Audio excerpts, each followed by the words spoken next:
Well, in response to what new emphases that I have focused on in relationship to working with people in ASD, I have become much more focused on the development of the self based on the research that has come out over the last few years. If you look at where we started out in 1999, I was all about social relationships. And it's a back and forth issue. You have to develop a guiding relationship to be able to make any progress. It's not about self or social, right? It's the emphasis has to keep moving depending on where you are. Because if you don't have a guiding relationship, nothing else is going to happen.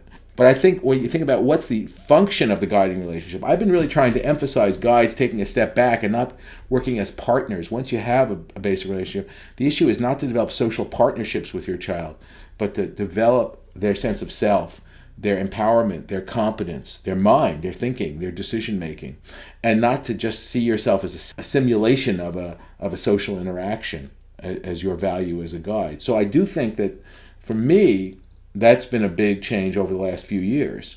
And more, if you look at the neurotypical developmental research, as well as the ASD research, there's a consensus growing that you really can't separate self and social development. That to say autism is about social things makes no sense. Think about, if you don't use the word social, think about myself and then myself and others. How do I manage myself and how do I grow myself with others? There's always a back and forth. They're occurring together. To be able to focus on that, I think, is very important.